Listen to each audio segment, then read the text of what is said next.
اپنے نبی کی بات پر یقین ہے تو سنو رسول اللہ کیا فرماتے ہیں صلی اللہ علیہ وآلہ وسلم. آقا فرماتے ہیں جب نشہ کرنے والے قیامت کے دن آئیں گے تو ان کی آنکھوں سے خون بہ رہا ہوگا, ان کی آنکھوں سے خون ٹپک رہا ہوگا, یعنی وہ خون روتے ہوئے آئیں گے.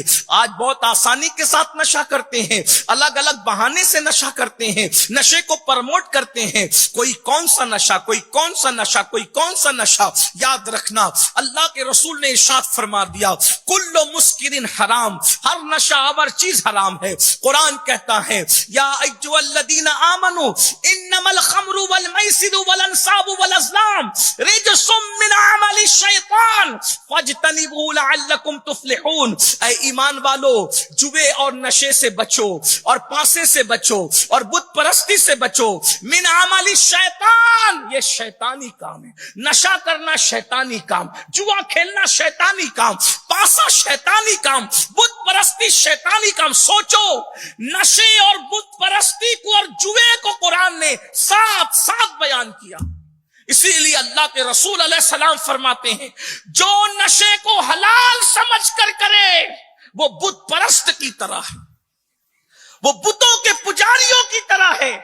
اللہ کے رسول علیہ الصلوۃ والتسلیم فرماتے ہیں جس نے نشہ کیا جب وہ قیامت کے دن آئے گا تو اس حالت میں آئے گا کہ اس کی آنکھوں سے خون بہ رہا ہوگا, اور جن آلات کے ساتھ وہ نشہ کرتا تھا وہ نشے کے آلات اس کے گلے میں لٹکے ہوئے ہوں گے. وہ گلے میں نشے کے آلات لٹکا کر کے آئے گا اور اس کے منہ سے پاخانے کی الٹیاں ہو رہی ہوگی, منہ سے پاخانہ نکل رہا, اسی لیے کہ اس نے ناپاک چیز تو پیا اور کھایا تھا. پیشاب جتنا نجس ہے, جتنا ناپاک پیشاب ہے اتنا ہی ناپاک تو شراب بھی ہے.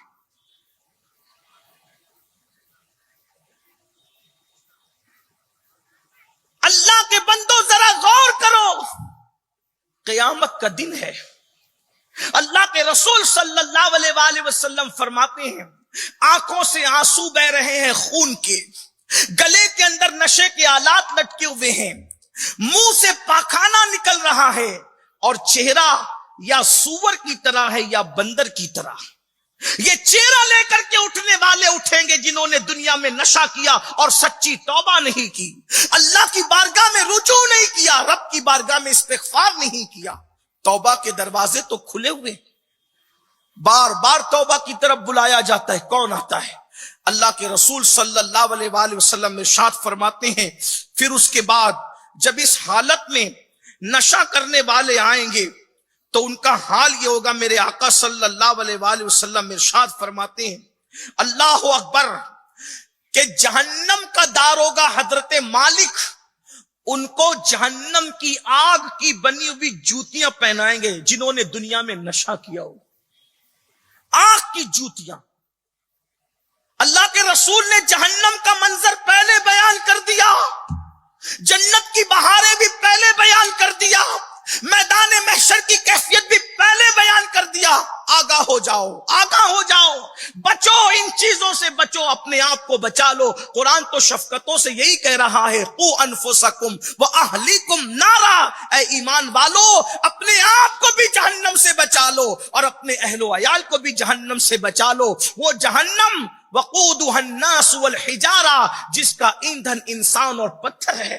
اللہ کے رسول صلی اللہ علیہ وآلہ وسلم فرماتے نشہ کرنے والوں کو حضرت مالک جہنم کے داروغہ آگ کی بنی ہوئی جوتیاں پہنائیں گے. میرے آقا فرماتے ہیں جب نشہ کرنے والوں کو آگ کی جوتیاں پہنائی جائے گی تو ان کے سر میں ان کا دماغ کھولنے لگے گا, اور جب دماغ کھولے گا تو ناک کے ذریعے سے, کان کے ذریعے سے ان کا بھیجا بہ جائے گا. غور کیجئے, آج کل لوگ آسانی سے کہتے ہیں ٹینشن کی وجہ سے ہم نے نشہ کر لیا, ناکامی کی وجہ سے ہم نے نشہ کر لیا. ایک بات میں آپ کو عرض کروں, جس کو ہم ناکامی سمجھتے ہیں کوئی ضروری نہیں ہے کہ وہ ناکامی ہو. کسی بہت بڑے مفکر نے کہا تھا بہت سی ناکامیاں ایسی ہوتی ہے جو حقیقت میں ناکامی نہیں ہوتی, بلکہ ہر ناکامی کے پیچھے کوئی کامیابی چھپی ہوتی ہے. انسان بہت ساری چیزوں کو ناکامی سمجھتا ہے لیکن وہ ناکامی نہیں ہوتی, وہ کامیابی ہوتی. بے شمار لوگ دنیا میں ایسے ہیں جو ناکام ہوئے ہیں، لیکن بعد میں ان کو پتا چلا کہ یہ ناکامی نہیں تھی بلکہ یہ کامیابی تھی. بے شمار مثالیں ہیں، کتنی مثالیں دی جائیں. اللہ تبارک و تعالی ہماری آرزوؤں کو توڑ کر جو خود فیصلہ فرماتا ہے اس میں کہیں نہ کہیں ہمارا بھلا ہوتا ہے. اگر ہم امتحان میں ناکام ہو گئے، دنیا کے امتحان میں، تو نوجوانوں کو نشہ کرنے کی ضرورت کیا ہے؟ یہ تو دنیا ہے، یہاں تو کامیابی اور